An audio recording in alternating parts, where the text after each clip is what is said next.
Alors bonjour les amis de la forêt, alors aujourd'hui je vais revenir sur les attentats du 11 septembre 2001 et plus particulièrement sur l'effondrement des 3 tours.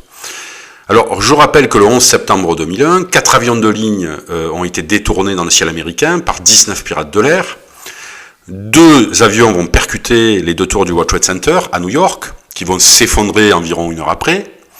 Un autre va percuter le Pentagone à Washington, et enfin le dernier va s'écraser en Pennsylvanie.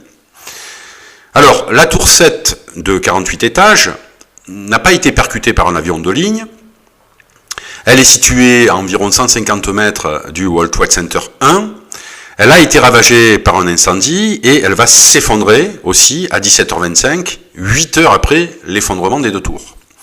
Alors pour les chercheurs de vérité, l'effondrement de la tour 7 serait la preuve d'une démolition contrôlée, ourdie par l'État profond américain et ou le Mossad, puisque un simple incendie n'aurait jamais pu faire s'effondrer une tour, cas qui n'était jamais arrivé dans l'histoire du bâtiment. Alors on peut se demander d'ailleurs pourquoi les complotistes ont fait s'effondrer cette tour, peut-être pour détruire, comme le disent certains chercheurs de vérité, certains dossiers compromettants. Il me semble d'ailleurs que la broyeuse à papier, je pense, aurait été plus adaptée et moins coûteuse qu'une présumée démolition contrôlée.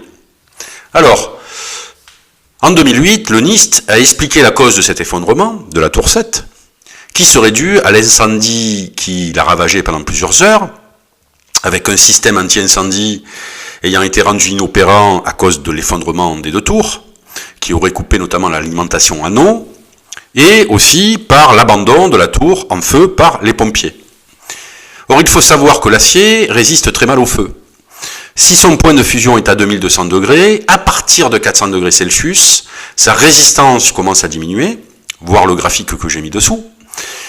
Et l'incendie ayant duré plusieurs heures, les structures porteuses et surtout les attaches en acier des planchers ont commencé à céder, projetant un plancher de plusieurs tonnes sur son voisin du dessous, qui a à son tour cédé, provoquant un effet domino et une sorte d'effondrement en chaîne, comme pour les 2 tours jumelles d'ailleurs. Le principe de l'effondrement est le même. Et d'ailleurs, il y avait un collègue de boulot à l'époque, donc en 2001, qui m'avait déjà expliqué le processus de l'effondrement. C'était un prof en bâtiment, au lycée professionnel, et qui m'avait expliqué, sans plusieurs années d'analyse, ce processus en fait d'effondrement par l'affaiblissement en fait de l'acier qui attachait notamment les planchers. Alors, dernièrement, la réalité en fait va valider la théorie. Car évidemment, pendant très longtemps, les chercheurs de vérité ont nié cette explication rationnelle, qui relève en fait de la résistance des matériaux dans le bâtiment, mais pas de chance pour ces mêmes chercheurs de vérité, la réalité a validé la théorie du processus d'effondrement. En janvier 2017, une tour de 15 étages en feu s'effondrait en Iran malgré l'intervention des pompiers.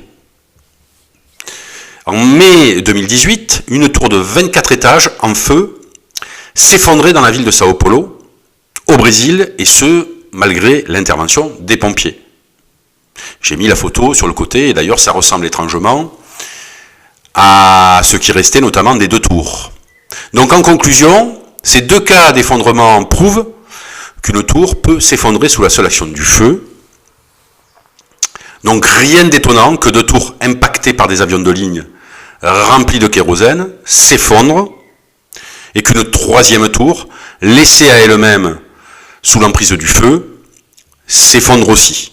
Voilà, je vous remercie, à bientôt.